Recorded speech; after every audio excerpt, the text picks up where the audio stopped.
গুটি গুটি পায়ে পুকুর পাড়ের ছোট্ট আম গাছটার আড়ালে এসে দাঁড়ালো হুরাইরা। এখান থেকে পুকুরের পশ্চিম পাড়ে দাঁড়িয়ে ফোনে কথা বলতে থাকা যুবকটিকে বেশ স্পষ্টভাবে দেখা যাচ্ছে। পৌষের শীত, চারিদিক ঘন কুয়াশায় ঢেকে আছে, তবুও পুকুরের পশ্চিম পাড়টা বেশ স্পষ্টভাবেই দেখা গেল।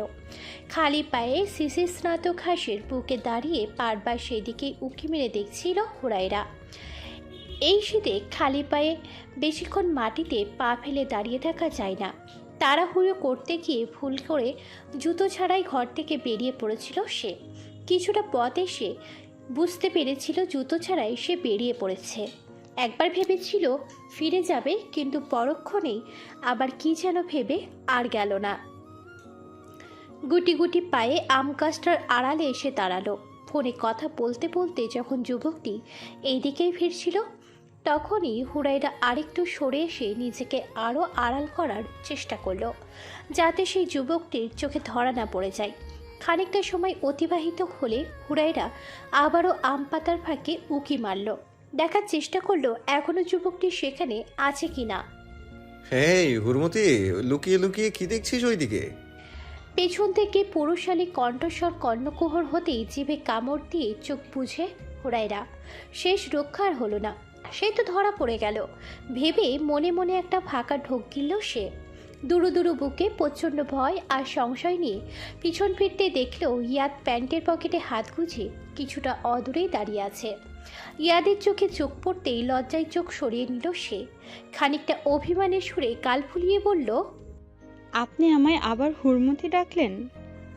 হুরাইরার গাল ফোলানো দেখে একগাল হাসল ইয়াদ, বলল, কেন রে, তোর বুঝি পছন্দ হয়নি নামটা? একেবারেই না। তুই জানিস এই নামটার পেছনে কত গভীর ইতিহাস লুকিয়ে আছে? হুরাইরার মুখে কিছু না বলে শুধু মাথা নাড়ালো। ইয়াদ প্রশস্ত শ্বাস ছেড়ে বলল, তা জানবি কি করে, মাথায় তো সব গোবর ভরা। আপনি সবসময় এই একটা কথা কেন বলেন? না বলার মধ্যে তো কোনো মহত্ব খুঁজে পাই না। আপনি আমায় আর হুড়মুড়ি বলে ডাকবেন না। হুড়মুড়ি নামটা আমার একেবারেই ভালো লাগে না, শুনলেই কেমন যেন মনে হয়। তুই জানিস হুরমতিকে? বরাবরের মতো এবারও মাথা নাড়ালো হুরাইরা। প্রচণ্ড বিরক্তিতে তার মুখখানা একেবারে কালচে বর্ণ ধারণ করেছে। আর যাই হোক, হুরমতি ডাকটা শুনতে তার একটু ভালো লাগে না, সেটা ইয়াদ ভালো করেই জানে। তবুও যে কেন তাকে এই নামটা ধরেই ডাকতে হবে কে জানে।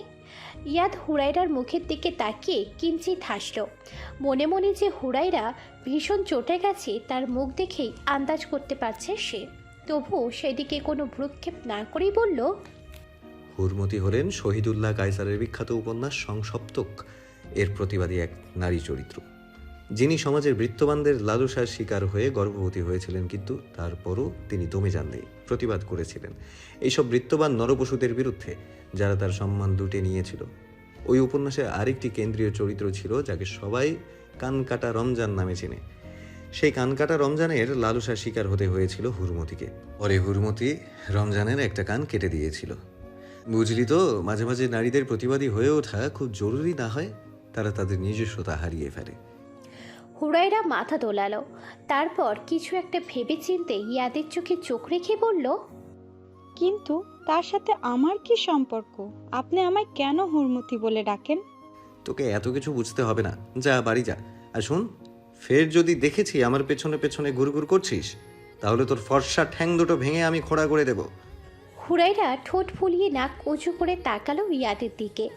ইয়াদ সেদিকে একবার তাকিয়ে ভুরুবিলাস করতে করতে বলল, ঠোঁট দুটোতে কি বলতা হুল ফুটিয়েছিল যে এইভাবে ফুলিয়ে রেখেছিস? যা বাড়ি যা। আর এমন ঠান্ডায় জুতো ছাড়া ঘর থেকে বেরিয়েছিস কেন? ইয়াদের শেষের কথায় সে কোনো জবাব না করলেও ভিতর ভিতর প্রচণ্ড আহত হলো। যাকে একটিবার দেখার আশায় সে কম্বলের উষ্ণতা ছেড়ে হাড় কাঁপানো শীত গায়ে মেখে এমন কুয়াশা ঝরা ভোরবেলায় খালি পায়ে ঘর থেকে বেরিয়ে এসেছে, সে কিনা তাকে বলেছে তার পিছনে ঘুরঘুর করলে ঠ্যাং ভেঙে দেবে। প্রচণ্ড অভিমানে হুরাইরার আঁখি পল্লব দুটি সিক্ত হয়ে ওঠে। ইয়াদ সেটা লক্ষ্য করলেও না দেখার ভান করলো। হুরাইরা এবার চোখ তুলে তাকাতেই ইয়াদ থেকে বাড়ি যাওয়ার জন্য ইশারা করে।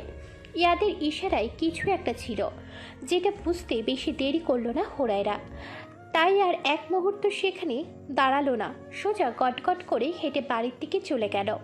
সে জানে ইয়াদের কথা অমান্য করে আর কিছুক্ষণ সেখানে দাঁড়িয়ে থাকলে ঠিক কী হতে পারে। হুরায়রা প্রস্থান করলে ইয়াদ আরও কিছুটা সময় নির্লিপ্তভাবে দাঁড়িয়ে হুরায়রার যাওয়ার পানে তাকিয়ে থাকে। মেয়েটা বড্ড ছেলে মানুষ। ভালোবাসা নামক মোহ তার রন্ধ্রে রন্ধ্রে প্রবাহিত হয়ে মস্তিষ্কে বিচরণ করছে। এই মোহ বড্ড ভয়ঙ্কর। সে চায় না এই ভয়ঙ্কর মোহে জড়িয়ে হুরায়রা তার কৌশলের দুরন্ত সময়টাকে অকারণেই নষ্ট করুক। নামি দামি একটা 5 স্টার হোটেলে মুখোমুখি বসে আছে অরা এবং নাবাদ। বিজনেস প্রজেক্ট নিয়ে একটা ডিল ফাইনাল করতে কয়েকজন ক্লায়েন্টের সাথে মিটিং করতে মূলত তাদের এখানে আসা। নাবাদ পূর্ণ মনোযোগ সহকারে সামনে থাকা ল্যাপটপ স্ক্রিনে তাকিয়ে প্রজেক্টের ডকুমেন্টগুলোতে আরও একবার চোখ বুলিয়ে নিচ্ছে। ওরা বেশ কিছুক্ষণ চুপ থাকার পরে নাবাদকে উদ্দেশ্য করে বলল, আচ্ছা মিস্টার ইয়াদ, কেন এলেন না এমন একটা প্রজেক্ট ডিল করতে? আজ অন্ততপক্ষে ওনার এখানে থাকা উচিত ছিল। মিস ওরা, আপনি মনে হয় এতদিনও এটা বুঝতে পারেননি যে কোনো ডিল ফাইনাল করতে মিস্টার ইয়াদকে সশরীরে কোথাও উপস্থিত থাকতে হয় না। তিনি সব আগে থেকেই হ্যান্ডেল করে রাখেন। কি করে বুঝবো বলো? কাউকে বুঝতে হলেও কাছাকাছি যেতে হয়, কিন্তু মিস্টার মিরাজ তো তার কাছে কাউকে ঘেঁচতেই দেন না। মিস অরা, আপনি মনে হয় এখনো মিস্টার ইয়াদের ব্যক্তিত্ব সম্পর্কে অবগত নন। কারোর এমন কড়া জবাবে পিছন ফিরে তাকায় ওরা। ধূসর খয়েরি রঙের শাড়ি পরিহিতা 24 কি 25 বছর বয়সী রমণীটির দিকে তাকিয়ে মুখ বাঁকায় সে, যেটা একেবারে রমণীটির নজর এড়ালো না। অরার মুখ বাঁকানো দেখেও তেমন কোনো প্রতিক্রিয়া করল না তিয়াশা। নাবাদের পাশে একটা চেয়ার টেনে সেখানেই দাঁড়ায় সে। হ্যাঁ তিয়াশা, তুমি এলে, থ্যাংক গড। আসতে একটু লেট হয়ে গেল নাবাদ। আসলে ডিলটা নিয়ে ইয়াদের সাথে ফোনে কিছু কথা বলছিলাম, তাই আসতে কিছুটা দেরি হয়ে গেছে। ইটস ওকে তিয়াশা, বসো না তুমি। এই এই একটু পরই ক্লায়েন্টরা এসে পড়বে। সে যাই বলুন না কেন মিস তিয়াশা, মিস্টার ইরাদ এখানে গ্রামে গিয়ে বসে থাকাটা একদমই বিমানান। অরার কথায় বেশ বিরক্ত হলো তিয়াশা। মেয়েটা বড্ড গায়ে পড়া স্বভাবের। সবসময় ইয়াদ ইয়াদ করে 2 ঢোক জল বেশিই খায়, কিন্তু কিছুতেই সুবিধা করতে পারেনি। কারণ ইয়াদ নামক কড়া ব্যক্তিত্বের অধিকারী সুপুরুষটির কাছে এমন হাজারো অরা হার মেনেছে। হাজার চেষ্টা করেও কেউ তার ব্যক্তিত্বের ধারের কাছে ঘেঁষার সাহসটুকু পায়নি। ক্লায়েন্টদের সাথে ডিল ফাইনাল করে হোটেল থেকে বেরিয়ে এলো নাবাদ, তিয়াশা এবং অরা। ক্লায়েন্টরা বেশ বড় অঙ্কের টাকা ইনভেস্ট করে তাদের প্রজেক্টের সাথে কাজ করতে সহমত হয়েছে। এতে করে নাবাদ, তিয়াশা দুজনই ভীষণ খুশি। এই ডিলটা তাদের কোম্পানির জন্য বিরাট একটা পাওয়া, যেটা তাদের আরও এক ধাপ সাফল্যের দিকে এগিয়ে নিয়ে যাবে। নাবাদ ফোন বের করে শিল্পপতি ইশরাক ইহেতিসামের নাম্বারে কল করলো। কয়েকবার রিং হওয়ার পর ওপাশ থেকে ভদ্রলোক ফোন ধরেই বলে উঠলেন, হ্যালো মাইসান, কি খবর ওইদিকে? সব ঠিকঠাক তো? বাবা, ক্লায়েন্টদের সাথে আমাদের ডিলটা ফাইনাল হয়ে গেছে। যাক, ভালো হলো। তাছাড়া আমি ধারণা করেছিলাম প্রজেক্টটা এইবার আমরাই পাবো। ইয়াদকে জানিয়েছো ওই ব্যাপারে? তার আর দরকার পড়বে না মনে হচ্ছে। বাই দ্য ওয়ে, তুমি কোথায় আছো? অফিসে আছে, এক্ষুনি বেরিয়ে পড়বো। তোমরাও আর দেরি করো না, চলে এসো। আমরা একটু পর আসছি বাবা, তুমি তাহলে বাসায় চলে যাও। ওকে, তাহলে আমি রাখছি। তুমি তিয়াশাকে নিয়ে চলে এসো। ওকে বাবা, রাখছি। নাবাদ ফোন রেখেই সামনে অগ্রসর হওয়ার জন্য পা বাড়াতে যাবে, তখনই অরা তাকে থামিয়ে দিয়ে বলল, খবরটা মিস্টার ইরাদকে এক্ষুনি দেওয়া দরকার, তাই না নাবাদ? মিস ওরা, আপনি সবসময় এমন বোকা বোকা কথা কেন যে বলেন বুঝতে পারি না। আপনার মনে হয় যে ভাইয়া নিউজটা এখনও না জেনে বসে আছেন? ক্লায়েন্টরা অনেক আগেই সেটা জানিয়ে দিয়েছেন। নাবাদের কথায় প্রচণ্ড বিরক্ত হলো অরা। সে চেয়েছিল সুযোগটা কাজে লাগিয়ে কিভাবে ইয়াদের কাছাকাছি যাওয়া যায়, তাই ফোন করে খবরটা সে নিজেই দিতে চেয়েছিল। কিন্তু নাবাদ তার আশাকে নিরাশায় পরিণত করে দিল। ওরা ইয়াদের পার্সোনাল সেক্রেটারি। ইয়াদের সাথে তার খুব বেশি একটা কথা কখনোই হয়নি। দুই একটা অফিসিয়াল কাজের কথা ছাড়া সচরাচর তাদের মধ্যে খুব তেমন কোনো আলাপ জমেনি আজ পর্যন্ত। ওরা প্রায় কথা বলার কিংবা আলাপ জমানোর চেষ্টা করেছে, তবে তাতে খুব একটা উৎসাহ দেয়নি ইয়াদ। সে অনেক করে চেয়েছে ইয়াদকে ধারের কাছে ঘেঁষার, কিন্তু কোনো সুবিধা আজ অবধি করে উঠতে পারেনি। ওরা অনেক চেষ্টা করেছিল ইয়াদের মনোযোগ আকর্ষণ করার, কিন্তু প্রতিবারই ব্যর্থ হয়েছে। ওরা এমন কাজ কর্মে নাবাদ মজা পেলেও তিয়াসা প্রচণ্ড বিরক্ত, কারণ ছেলেদের গায়ে পড়া মেয়েগুলোকে তার একেবারেই পছন্দ নয়। শিকদার বাড়ির উঠান পেরিয়ে থাকার ঘর, বাড়িতে ঢুকে একটু এগিয়ে গেলেই রসুই ঘর। সেখানে বসে রাহেলা বেগম পানের বাটা থেকে এক খালি পান সাজিয়ে মুখে পুড়ে নিলেন। হুরাইরা এতক্ষণ বাড়ি ছিল না, এই মাত্রই ফিরেছে। বাড়িতে ঢুকতেই কোনো দিকে না তাকিয়ে ধূপধাপ পা ফেলে উঠান পেরিয়ে ঘরের দিকে এগোতেই রাহেলা বেগম রসুই ঘর থেকে চিল্লিয়ে হুরাইরাকে ডাক পারলেন। দাদির ডাক কানে পৌঁছাতেই কলিজায় পানি শুকিয়ে গেল তার। এক্ষুনি বৃদ্ধা চেঁচিয়ে সারা বাড়ি মাথায় করে তুলবেন। নিজের পায়ের দিকে লক্ষ্য করে একটা শুকনো ঢোক গিলল সে। পায়ের গোড়ালি বেয়ে রক্ত ঝরছে। খানিকক্ষণ এক জায়গায় দাঁড়িয়ে থাকায় কয়েক ফোঁটা রক্ত গোড়ালি বেয়ে নেমে উঠানের শুকনো মাটিতে গিয়ে জমাট হয়েছে। রাহেলা বেগম রসুই ঘরের রুয়াকে বসেছিলেন। সেখান থেকে তিনি হুরায়রার পায়ের দিকে লক্ষ্য করে চোখের চশমাটা হালকা নেড়ে চেড়ে নিলেন। গতিক সুবিধা না বুঝতে পেরে হুরায়রা পরিস্থিতির সামাল দিতে চেষ্টা করার পূর্বে বৃদ্ধা উচ্চস্বরে চেঁচিয়ে বললেন, বড় বউ কই গেলা? দৌড়াই আসো, দেখা যাও তোমার মায়া কি কাম কইরা আইছে। ইয়া মাবুদ, কই গেছিলি তুই? হ্যাঁ, এইভাবে পা খান কাইটা আইলি কেমনে? কেমনে গড় গড় করে রক্ত পড়তাছে? হুরায়রা পরিস্থিতির সামাল দেওয়ার চেষ্টা করে বলল, দাদি, কিছু হয় নাই আমার, শুধু শুধু চিল্লাচিল্লি কেন করো? এই একটু কাশছে, ওষুধ খাইলেই ঠিক হয়ে যাবে। হুরায়রার কথায় খেকিয়ে উঠলেন রাহেলা বেগম। বললেন, কিছু হয় নাই তো রক্ত পড়ে কেন? ও বড় বউ, ছোট বউ, কই তোমরা? এত ডাকি কথা কি কারোর কানে পৌঁছায় না? শাশুড়ির ডাক শুনে হুমায়রা এবং মালিহা দুজন ঘর থেকে বেরিয়ে আসে। মাঝ উঠানে মেয়েকে পাংশুবর্ণে মুখে দাঁড়িয়ে থাকতে দেখে এগিয়ে আসতেই লক্ষ্য করলেন হুরায়রার পায়ের গোড়ালি বেয়ে রক্ত গড়িয়ে পড়ছে। হুরায়রা মাকে কিছু বলে পরিস্থিতি সামলে নেওয়ার চেষ্টা করতে চাইল, কিন্তু মায়ের গম্ভীর মুখের দিকে তাকিয়ে তার মুখ খুলতে পারল না। মাথা নত করে দাঁড়িয়ে রইল। হুমায়রা এতক্ষণ একটি বাক্য ব্যয় করেনি।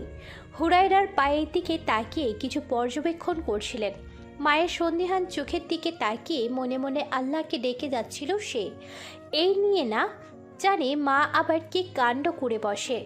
হুমায়রাকে চুপ থাকতে দেখে রাহিলা বেগম পুনরায় বললেন, তুমি এমনি খাড়াই আছো কেন? মায়া যে পা কাটছে দেখবার পারতাছো না? ও ছোট বউ, তাড়াতাড়ি ঘরে যাও, ওষুধ লইয়া আসো। বড় বউ, তুমি ওরে লইয়া এখানে আইসা বসো। কতখানি কাটছে দেখতে দাও আমারে। তোর কি বুদ্ধি শুদ্ধি কখনো হবে না রে হুর? তোরে না বললাম সকাল সকাল বাড়ি থেকে বের হইবি না? তাইলে বাইরে গেলি কেন? এমনি করে কেউ পা কাইটা আসে? আর এই ঠান্ডার মধ্যে জুতা ছাড়া বাইর হইলি কেন তুই? ইতিমধ্যে রাহেলা বেগম সহ বাড়ির ঝি চা করে চেঁচামেচিতে একেবারে ঘাবড়ে গেল হুরায়রা। এদিকে কাটা পায়ের যন্ত্রণা, অন্যদিকে দাদি আর বাকি সবার চিৎকার চেঁচামেচিতে সব কিছুই অসহনীয় লাগছে তার। কাউকে যে মুখ ফুটে বলবে তার উপায় নেই। এমনিতেই হুমায়রা বেশ রেগেছিলেন। মেয়েকে বেশ করে কয়েকটা কথা শুনিয়ে দিতে বললেন, কতবার বলেছি তোকে যখন তখন যেখানে সেখানে ঘোরাঘুরি করবি না, তাও যদি তুই আমার কথা শুনতিস। কতখানি পা কাটছে সেই খেয়াল কি তোমার মায়ের আছে গো বড় বউ? আমাকে পাগল করে ছাড়বে এই মেয়ে আম্মা, কোনো কথাই এই মেয়ের কানের পাশ দিয়ে যায় না। মালিহা পাশেই দাঁড়িয়েছিল। হুমায়রাকে শান্ত করার চেষ্টা করে বলল, বুবু, তুমি একটু চুপ করো না। আর আম্মা, আপনিও একটু চুপ করেন। দেখছেন মেয়েটা এমনিতেই ভয় সুপচে আসে, তার উপরে সবাই এমন চেঁচামেচি করে মেয়েটাকে আরও ভয় পাইয়ে দিচ্ছেন। শোনো ছোট বউ, চেঁচামেচি কেউ সাদে করে না বুঝছো? এত বড় মাইয়া কই না কই ঘুরে আইসা পা খান কাটলো, সে খবর কি আর তোমরা রাখো? মালিহা, আর কথা বাড়াস না, দেখ কিভাবে রক্ত গড়িয়ে পড়ছে। তুই তাড়াতাড়ি যা, ব্যান্ডেজ নিয়ে আয়। হুরাইরার আদেশ পেয়ে মালিহা আর কোনো কথা বাড়ালো না, দৌড়ে ঘরে গিয়ে ওষুধ ব্যান্ডেজ নিয়ে ফিরে এলো। বাড়ির দিক থেকে চেঁচামেচির শব্দ কানে আসতেই ইয়াদ বাড়ির পথে হাঁটা ধরল। বেশ খানিকটা পথ হেঁটে এসে বাড়িতে ঢুকতেই রসুই ঘরের সামনে একটা ছোট্টখাট্ট ভিড় দেখতে পেল সে। হুরাইরাকে ঘিরে ধরে বসে আছে হুমায়রা, মালিহা, রাহেলা বেগম সহ আরও দুজন পরিচালক। হুরাইরার পা থেকে রক্ত পড়ছে দেখে ইয়াদ দ্রুত সেদিকে এগিয়ে গেল। ইয়াদকে দেখে রাহেলা বেগম এবার বিলাপ জুড়ে দিলেন। নানির এহেন কাণ্ডে বেশ বিরক্ত হলো সে। হুরাইরার পাশে বসতে বসতেই বলল, উফ নানি, এত চিৎকার করছো কেন? আর সবাই হুরকে ঘিরে বসে না থেকে ফার্স্ট এড করে দিলেই তো পারো। আর এই যে তুই পা কাটলি কি করে? হুরাইরা ভয়ে চুপসে আছে, কিছু বলার সাহস পাচ্ছে না। সে জানে এখন মুখ খুললে ইয়াদ তাকে শাস্তি দেবে, তাই সে চুপচাপ নত মস্তকে বসে রইল। ইয়াদ মালিহাকে উদ্দেশ্য করে বলল, ছোট মামি, ফার্স্ট এড বক্সটা নিয়ে তুমি আমার ঘরে এসো, আমি হুরকে নিয়ে যাচ্ছি। এখানে বসে এভাবে চিৎকার চেঁচামেচি করে তো আর পায়ের ক্ষত সেরে যাবে না। বলেই হুরাইরাকে পাজা কোলে তুলে ঘরের দিকে এগিয়ে গেল। ইয়াদকে অনুসরণ করে মালিহাও পিছনে পিছনে ঘরের দিকে ছুটল। রাহেলা বেগম ধীরে ধীরে বসা থেকে উঠে দাঁড়ালেন, অতঃপর হুমায়রাকে উদ্দেশ্য করে বললেন, মাইয়া বড় হয়েছে বউ, এখন তারে চোখে চোখে রাখন লাগবো। বয়স ভালা না, দেখা শোনা রাইখো। রাহেলা বেগম চলে গেলে হুমায়রা আরও কিছুক্ষণ সেখানে বসে রইল। হুরাইরাকে নিয়ে আজকাল তার বড্ড বেশি চিন্তা হয়। মেয়েটার মাথায় কখন যে কী ভূত চাপে তা বলা দুষ্কর। ইয়াদ আছে বলেই তিনি একটু নিশ্চিন্তে থাকতে পারেন। হুরাইরা আর যাই হোক ইয়াদের কথা কখনো অমান্য করে না। বড় ভাই হিসেবে তাকে যতটুকু শাসন করা যায় সেই পর্যন্ত ঠিক আছে, তবে আজকাল তার মনে অন্য কথা উকি দিচ্ছে, আর সেটা যদি সত্যি হয় তবে তা তিনি কখনোই মেনে নিতে পারবেন না। শাশুড়ির বলার কথাগুলো তিনি একেবারেও ফেলে দিতে পারছেন না। বয়সটা সত্যি খারাপ, আবেগের বেশি। মেয়ে যদি কোনো ভুল করে বসে তবে তিনি তা কী দিয়ে শুধরাবে? যদিও ইয়াদকে তিনি ভরসা করেন, কিন্তু নিজের মেয়েকে? ইয়াদ খুব যত্ন করে হুরাইরার পায়ের ফার্স্ট এড করে দিচ্ছে। ফার্স্ট এড করার পুরোটা সময় হুরাইরা শুধু তাকেই দেখছিল। পৃথিবীতে এই একটি মানুষের প্রতি তার সব আসক্তি, অথচ কি দুর্ভাগ্য! ইয়াদ তার অনুভূতির কোনো মূল্য দেয় না, বরং ঠাট্টাই উড়িয়ে দেয়। মাঝে মাঝে তার ইয়াদকে একটা পাথরের খণ্ড ব্যতীত আর কিছু মনে হয় না। পাথরের গায়ে যেমন হাজারটা আঁচড় কাটলেও তাতে দাগ পড়ে না, ইয়াদও ঠিক তেমন। আচ্ছা, একটা মানুষ কি করে এতটা কঠিন হতে পারে? ভাবতে ভাবতে ইয়াদের কথা কর্ণকুহর হতেই ধ্যান ভঙ্গ হয় তার। ইয়াদ পায়ে ব্যান্ডেজ বাঁধতে বাঁধতে বলল, পা কাটলো কি করে? তখন তো দেখেছি বাড়ির দিকে আসছিস, বাড়িতে না এসে কোথায় গিয়েছিলি? আম বাগানে। হুরাইরার কথা শেষ হতেই ইয়াদ তার ভুরুচুকুল কুঁচকে নিল। এত অকপটে জবাব সে হুরাইরার কাছ থেকে আশা করেনি। মেয়েটা বড্ড বেশি অবাধ্য হয়ে উঠেছে আজকাল। হুরাইরা চুপচাপ তার হাতের দিকে দৃষ্টি নত করে বসে আছে। ইয়াদ তাকে ক্ষণকাল পর্যবেক্ষণ করে বলল, তোকে না বলেছি আম বাগানের দিকে গেলে ঠ্যাং খোঁড়া করে দেবো?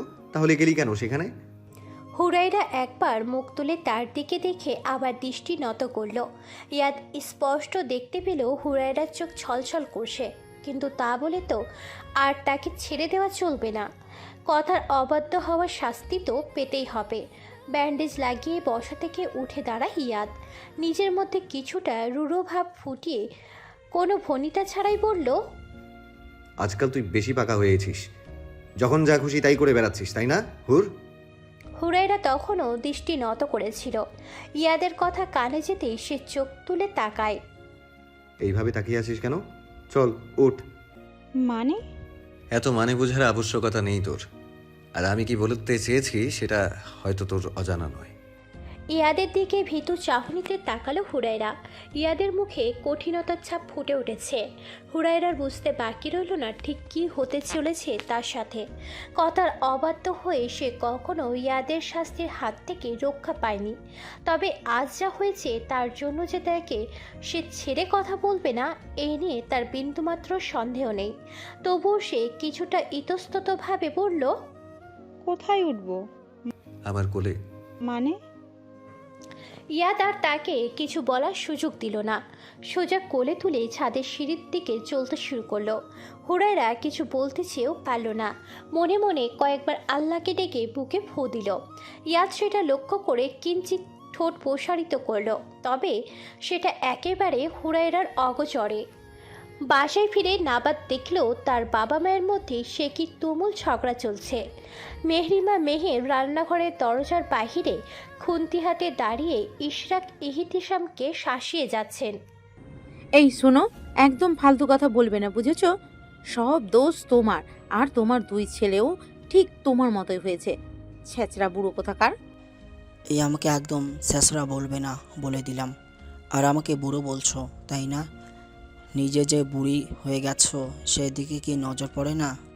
এই খবরদার, আমাকে একদম বুড়ি বলবে না। বুড়ি বলবে না? বুড়ি বলবে না তো কি যুবতী বলবে নাকি? বাপ ছেলে সব একরকম হয়েছে, কেউ আমাকে সম্মান করে কথা বলে না। এই বাপ ছেলে বলে খোঁচা দেবে না বলে রাখলাম। আমার ছেলেরা আমার মতোই হয়েছে, তোমার মতো কুচুটে হয়নি। বলেই ইশরাক ইহতিশাম জিভে কামড় দিলেন।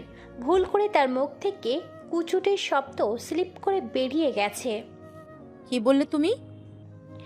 গর্জন করে বললেন মেহেরিমা মেহের। এই না না না, আমি কিছু বলিনি। তুমি কিছু বলনি তাই? তবে এক্ষুনি আমায় কুচুটে বললো কে? এই আমি কিছু বলিনি, বিশ্বাস করো। তুমি কিছু বলনি তাই না? কিচ্ছু বলনি। দাঁতে দাঁত চেপে কিরমির করে বললেন মেহেরিমা মেহের। মেহেরিমা মেহেরকে এইভাবে গর্জে অগ্নিমূর্তি ধারণ করতে দেখে মনে মনে ভয়ে চুপসে যেতে লাগলেন ইশরাক ইহতিশাম। তিনি বাহিরে যতই রাগী আর অকপটে হোক না কেন, নিজ গৃহে স্ত্রীর কাছে তিনি নিরীহ প্রাণীর ন্যায়। কথাই আছে, রাজা পুরো রাজ্য শাসন করেন আর সেই রাজাকে শাসন করেন তার রানী। কথাটা যে নেহাত ভুল কিছু নয় সেটা প্রতিনিয়ত হাড়ে হাড়ে বুঝতে পারেন তিনি। প্রত্যেক পুরুষ বাহি বিশ্বের কাছে যতই তেজি আর ক্ষমতাধর হন না কেন, নিজ স্ত্রীর কাছে প্রত্যেকেই তারা পরাজিত সৈনিক। তাদের সকল ক্ষমতা আর গাম্ভীর্য এই একটি নারীর অগ্নিদৃষ্টি আর ভালোবাসার কাছে নুয়ে পড়ে। তবে সকল পুরুষের ক্ষেত্রে কথাটা প্রযোজ্য নয়। যার অন্তরের অন্তঃস্থলে স্ত্রীর প্রতি প্রেম আর অসীম ভালোবাসা রয়েছে, কেবল সেই তার সকল মহাত্তম প্রেয়সীর চরণে নিবেদন করেন। নাবাদ এতক্ষণ যাবৎ দাঁড়িয়ে দাঁড়িয়ে বাবা মায়ের ঝগড়া উপভোগ করছিল, দেখছিল ঝগড়া শেষ মুহূর্তে কে জিতে। কিন্তু না, আজও বিজয়ী তার মা জননী হয়েছেন। জগতের কি অদ্ভুত নিয়ম! সাংসারিক সকল রস মিশ্রিত ঝগড়া সবসময় নারী বিজয়ী হয়, পুরুষ এখানে কেবল পরাজয়ী। তারা যেন পরাজয় স্বীকার করে বিজয়ের সুখ আস্বাদন করেন। উফ মামু, তুমিও না কেন যে লাগতে যাও মামিমার সাথে। তিয়াশার কথায় অসহায় দৃষ্টিতে তাকালেন ইশরাক ইহতিশাম। মেহেরিমা মেহের কেঁদে কেটে একাকার করে দিয়েছেন। তাকে কেন তার স্বামী কুচুটে বলেছেন সেজন্য। নাবাদ, তোর মাকে বোঝানা, আমি তাকে ইচ্ছা করে কিছু বলিনি, মুখ দিয়ে ভুলবশত বেরিয়ে গেছে। এই তিয়াশা, বোঝানা। বাবা, তুমি যে গত 35 বছর ধরে মায়ের কাছে এইভাবে হেরে আসছো, তোমার মান সম্মানে আঘাত লাগে না? কবে যে তুমি জিতবে আল্লাহই জানেন। নাবাদের কথা শুনে মেহরিমা মেহের ফোঁস করে উঠলেন, বললেন, দেখ তিয়াশা কিভাবে বাপের দল টানছে। মামিমা তুমি চুপ করো তো, চলো উঠো এখান থেকে। এই বয়সে এসেও তোমরা যা করো না। তিয়াশা তুইও? বলে আবার কেঁদে উঠলেন মেহরিমা মেহের। মামিকে এইভাবে আবার কেঁদে উঠতে দেখে তিয়াশা ধমকে সুরে বলল, মামিমা আবার শুরু করেছো? নাবাদ আর কিছু বলল না, সবে অফিস থেকে ফিরেছে। রোজ রোজ বাবা মায়ের এমন তুমুল ঝগড়া দেখতে দেখতে বড় হয়েছে তারা, তাই এখন আর এই নিয়ে খুব একটা মাথা ঘামায় না সে। বাবা মায়ের এমন মিষ্টি ঝগড়া মাঝে মাঝে বেশ উপভোগ করে। কে বলবে তারা ৩৫ বছর একসাথে কাটিয়ে দিয়েছে, এখনও সেই সদ্য নব যৌবনা প্রেমিক প্রেমিকার মতোই মান অভিমানে ব্যস্ত দুজন। বেশ খানিকটা সময় পর নাবাদ তিয়াশাকে বলল, চলো তিয়াশা, ওদের একটু পর এমনি ভাব হয়ে যাবে। তিয়াশা কিছু না বলে একটা দীর্ঘশ্বাস ছেড়ে উপরে চলে গেল। তিয়াশা নাবাদ চলে গেলে মেহরিমা মেহের ফোঁস করে উঠে আবার রান্নাঘরের দিকে পা বাড়ালেন। ইশরাক এহেতেশাম উপরের দিকে তাকিয়ে দীর্ঘশ্বাস ছেড়ে বললেন, কলেজ জীবনেও এই নারী যেমন ছিল আজও সে একই আছে। সবই কপাল আমার। 40 বছরেও এই নারীকে আমি নিজের বশে আনতে পারলাম না। দু হাতে কান ধরে এক পায়ে উপরে দাঁড়িয়ে আছে হুরায়রা। 30 মিনিট যাবৎ ছাদের এক কোণে এইভাবে ঠায় দাঁড়িয়ে আছে সে। ইয়াদ বলে গেছে একবার যদি পা নিচে পড়ে তবে এই শীতে কাটা পা নিয়ে সারা রাত্রি পানিতে দাঁড় করিয়ে রাখবে। হুরায়রা এই নিয়ে আর দুই কথা বলতে পারেনি। তাকে এখানে দাঁড় করিয়ে রেখে ইয়াদ কোথাও একটা গেছে। প্রায় আধা ঘন্টা পর ইয়াদ ফিরে এলো। হুরায়রা তখনও একইভাবে দাঁড়িয়ে আছে। ইয়াদকে দেখে তার মনে কিঞ্চিত আশার আলো দেখা দিল। ভাবলো হয়তো পা কেটে গেছে বলে দয়া করে শাস্তিটা কিছুটা কমিয়ে দেবে। কিরে হুরমতি, এখনো দাঁড়িয়ে আছিস দেখছি। আপনিই তো বললেন এইভাবে দাঁড়িয়ে থাকতে। ইয়াদ ছাদের কার্নিশে ভর দিয়ে পায়ের মাঝে পা পেঁচিয়ে বাহুতে হাত গুজে আরাম করে দাঁড়ায়। হুরায়রা ছলো ছলো চোখে ইয়াদকে একবার দেখে বলল, আচ্ছা, আপনার কি আমার জন্য একটুও মায়া হচ্ছে না? তুই কি মায়া হওয়ার মতো কোনো কাজ করেছিস? আপনি এমন কেন? আমার পা কেটেছে দেখেও এভাবে শাস্তি দিচ্ছেন? বড্ড কথা শিখেছিস তুই। আর শোন, এভাবেই দাঁড়িয়ে থাক আমি আবার ফিরে না আসা পর্যন্ত। ইয়াদের শেষের কথাটা শুনে একেবারে নিশ্চুপ হয়ে গেল হুরায়রা। রাগে অভিমানে তার দু কান গরম হয়ে উঠেছে। কারণে অকারণে ইয়াদের দেওয়া শাস্তিগুলো সবসময় মেনে নিলেও আর সেটা একেবারে মেনে নিতে পারছে না হুরায়রা। পায়ে ভীষণ যন্ত্রণা হচ্ছে, আর এই শীতে খালি পায়ে কান ধরে এক পায়ে কতক্ষণ দাঁড়িয়ে থাকা যায়? তাছাড়া ইয়াদ একেবার চলে গেলে আর কখন ফিরবে তার ঠিক নেই। হয়তো সে ভুলে যাবে তাকে শাস্তি দিয়ে এইভাবে দাঁড় করিয়ে রেখে গেছে। ইয়াদের দেওয়া সকল শাস্তি বিনা বাক্যে মাথায় তুলে নেই সে, কারণ এই মানুষটার মুখে উচ্চারিত প্রত্যেকটা বাক্যই তার জন্য অমৃত বাণী। পৃথিবীর সব মানুষকে সে উপেক্ষা করতে পারলেও এই একটি মানুষকে উপেক্ষা করা তার সাধ্যের বাইরে, যার ফলশ্রুতিতে ইয়াদের বলা সকল কথা এবং শাস্তি উভয় সে বিনা বাক্যে সহ্য করে। শত যন্ত্রণা নিয়েও সে এক ফোঁটা সুখ হাতড়ে বেরিয়ে যদি কোনোভাবে সে অমূল্য সুখের দেখা মিলে যায়। এক পায়ের উপর ভর দিয়ে বেশিক্ষণ আর দাঁড়িয়ে থাকা যাচ্ছে না। কাটা পা টনটন করে ব্যথা করছে। চোখ দিয়ে অনবরত জল গড়িয়ে পড়ছে হুরায়রার। মনে মনে বারংবার আল্লাহকে ডাকছে সে। যদি জীবন থাকে তো আর কোনোদিনও আমবাগানের মুখ হবে না বলে শত দিব্যি কাটতে থাকে। প্রায় ঘণ্টাখানেক পর ফিরে এলো ইয়াদ। ততক্ষণে হুরায়রার কান থেকে হাত ছেড়ে নিচে বসে পড়েছে। চারিদিকে উত্তরের হিমেল হাওয়া বয়েছে, ঠান্ডাও পড়েছে খুব। প্রচণ্ড শীতে হুরায়রার ঠোঁট দুটো তীর করে কাঁপছে, মুখ চোখ ফুলে লাল হয়ে উঠেছে।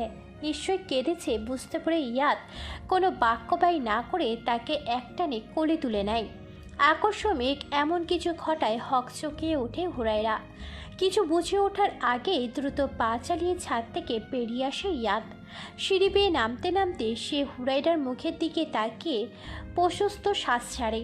তারপর গভীর হয়ে বলে, কেঁদে কেঁদে চোখ মুখ দেখছি ফুলিয়ে লাল করে ফেলেছিস, কি বিচ্ছিরি দেখতে লাগছে তোকে। হুরায়রা কোনো জবাব করল না, শুধু শক্ত করে ইয়াদের গলা জড়িয়ে ধরল। শোন, আর কখনো এইভাবে ভ্যাঁ ভ্যাঁ করে কেঁদে চোখ মুখ ফোলাবি না, টমেটোর মতো দেখতে লাগে। হুরায়রা এবারও কিছু বলল না, শুধু মাথা দোলালো। ইয়াদ আর একবার আর চোখে দেখল তাকে। মুখে কিঞ্চিত হাসির রেখা ফুটিয়ে নিচে নেমে এলো। রাহেলা বেগম সিঁড়ির নিচেতেই বসে পান সাজাচ্ছিলেন।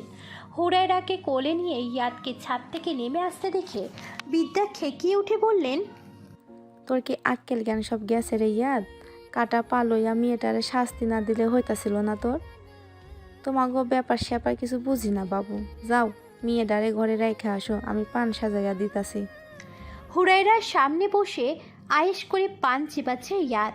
কিছুক্ষণ পর তাকে দেখিয়ে পিচ করে পানের পিক ছুঁড়ে ফেলছে। তার এহেন কাণ্ডে বেশ বিরক্ত হলো হুরায়রার। মাঝে মাঝে তার পান খাওয়ার শখটা একেবারেই পছন্দ না হুরায়রার। পান চিবাতে তার ঠোঁট দুটো যখন টকটকে রং ধারণ করে তখন হুরায়রার বেশ রেগে যায়। রাগলে হুরায়রাকে বেশ দেখায়, তাই সে মাঝে মাঝেই ইচ্ছে করে নানের কাছ থেকে পান চেয়ে খায়। উঠানের একপাশে দাঁড়িয়ে দাদির সাথে কি যেন করছিল হুমাশা। ইয়াদ তাকে দেখতে পেয়ে হাঁক ছেড়ে ডেকে বলল, হ্যাঁ রে হুমাশা, আজ নাকি তুই কার গাছের তেঁতুল চুরি করেছিস? কই আমাকে তো তার ভাগ দিসনি। ইয়াদের কথায় খুশি হয়ে হুমাশা এদিকেই ছুটে এলো। খুশিতে গদগদ হয়ে বলল, ও মা, তুমি কি করে জানলে সেটা? জেনেছি একভাবে, তা আমার ভাগটা কোথায়?